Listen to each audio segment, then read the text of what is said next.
Dans ce glacier italien, les montagnes ne se dévêtissent jamais de leur manteau blanc. Toute l'année, des champions s'y entraînent.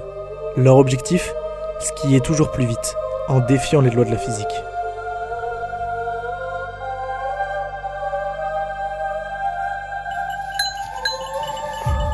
Mais pour Arthur, le premier des défis est de réussir à surmonter la maladie pour skier coûte que coûte.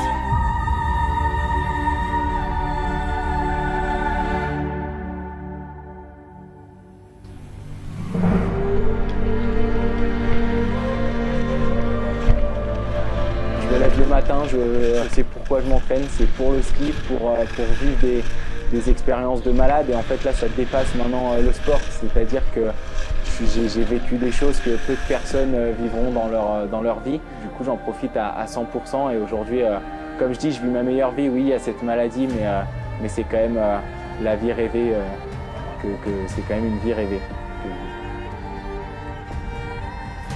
Moi, c'est une maladie dégénérative. Pour caler le nom, c'est une paraparésie spastique héréditaire, donc c'est très compliqué. Un nom un peu barbare pour une maladie aussi un peu barbare.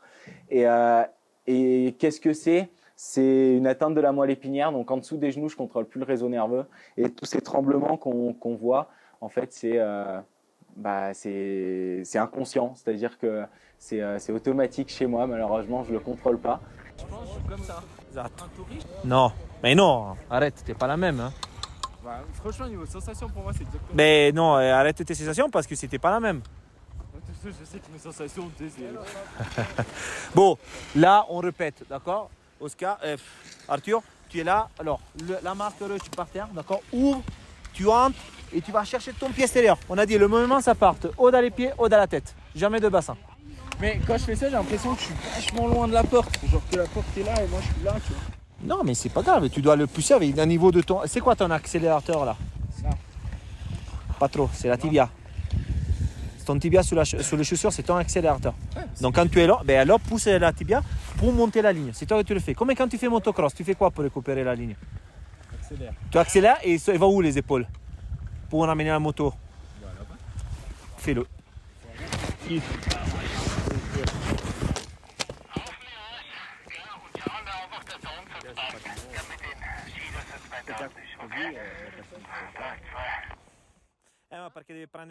À l'aube d'une nouvelle saison, les entraînements sont de plus en plus intensifs.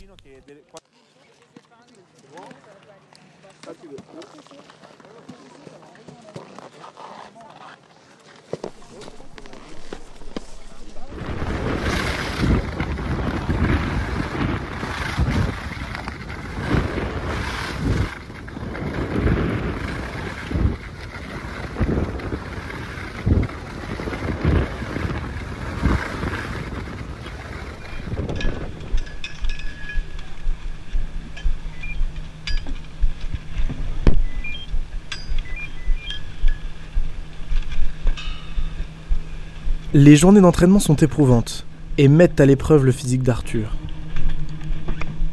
C'est fatigant les journées parce qu'on prend tôt, quoique maintenant on est plus sur les horaires automne-hiver, donc c'est plus tard, on prend les cabines vers 7h. Mais sinon c'est réveil 6h, on essaie de gratter chaque minute au réveil et après on fait 5 jours ici. Et c'est déjà bien suffisant, on est bien cramé avec 7-8 passages par jour je pense. Après on adapte en fonction de la condition physique et des handicaps. Moi je sais que je ne peux pas forcément faire une séance complète, sinon après je vais trembler beaucoup trop. Mais voilà, on adapte mais en même temps il faut bien se préparer.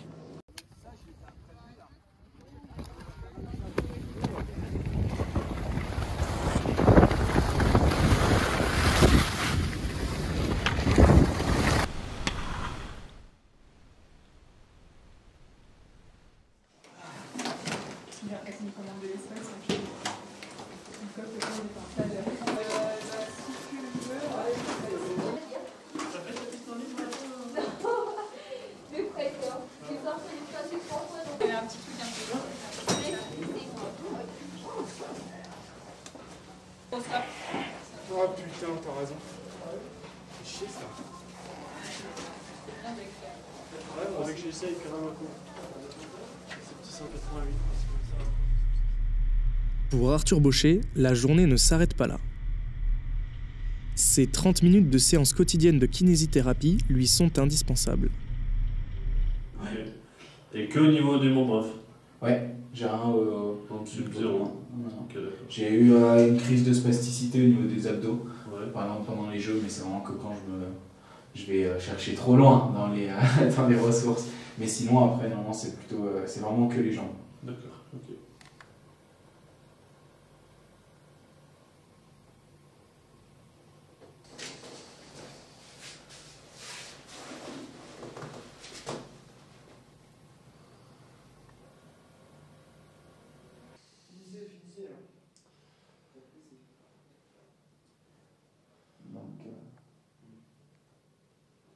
Pas régulièrement. Ils ont pas trop de clonus. Non. Après, en fait, ce qui était un peu, on va dire, dangereux, c'est que dès que je fatigue et tout, mes pieds ils rentrent vers l'intérieur.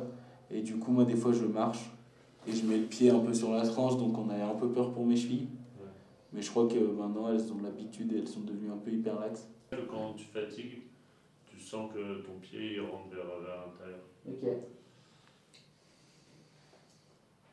Bah ça c'est vrai que c'était un peu relou à une période, là je l'avais beaucoup et dès que si jamais je faisais un sport co ou quoi, direct ça rattrapait la cheville en travers.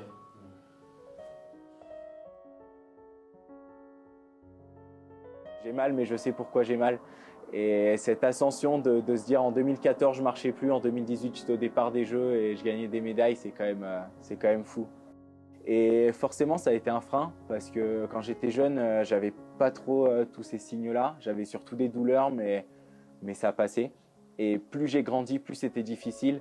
Et au final, il y a une année où ça m'a même éloigné des pistes de ski et où je pouvais plus y aller, je pouvais plus marcher, j'étais dans un fauteuil roulant. Et ça, c'était pendant les Jeux de Sochi en 2014. Et 4 ans après, j'étais au départ des Jeux paralympiques. Et en fait, c'est ce sport. Je ne sais pas si vraiment pour la maladie c'est bien parce que c'est évolutive et elle est évolutive et je vois qu'elle évolue, qu'elle me freine de plus en plus. Mais en même temps, moi, j'en ai besoin mentalement de ce sport, de ces sensations. Et aujourd'hui, le ski fait partie de mes traitements, je pense, en tout cas de mon traitement mental, ça c'est sûr. Si jamais un jour je finis en fauteuil roulant, je continuerai en handisport, mais en changeant de catégorie. Je passerai des debout aux assis et puis voilà, c'est la vie. Mais en tout cas, ouais, c'est vraiment cette image-là que j'ai envie qu'on garde, juste de quelqu'un qui a profité à fond et juste qu'on garde à l'esprit que beaucoup de choses sont possibles, même quand des fois elles paraissent inatteignables.